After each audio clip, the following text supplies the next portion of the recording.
We're now with criminal defense attorney Phil Holloway, who is a former assistant district attorney. How did you assess that witness yesterday that said that he recognized the voices on that video?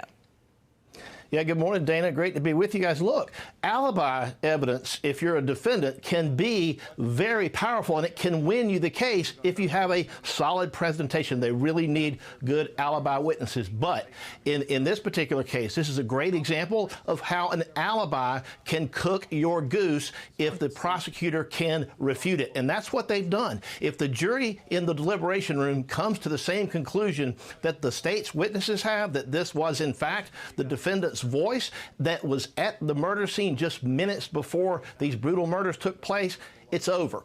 That's just how powerful alibi evidence is, Dana. And then what about the changing of the clothes?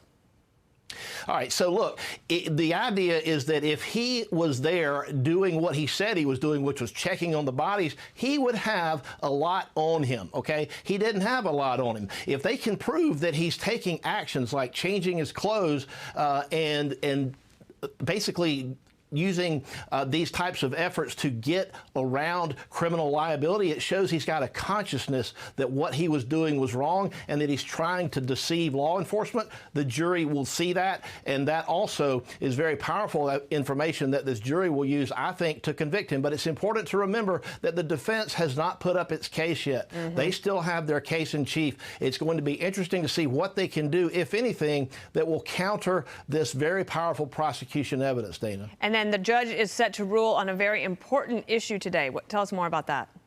All right, so the idea is that we want people to stand trial on the actual facts of the particular case at hand. We don't want to use evidence of their character or bad character to kind of smear them to get a conviction on an unrelated case. But there are exceptions to that, and one of them is if the evidence, even if it touches on character, tends to show someone's motive. And here the prosecution's theory is that he committed these brutal murders to basically cover up the financial crimes. The idea is that perhaps these victims had some information about it, and that if they were allowed to live, then he might be discovered with relation to these financial crimes. So it's going to go to motive. I think the judge is probably going to let it in, but that's what we're waiting on. All right, Phil Holloway, thank you.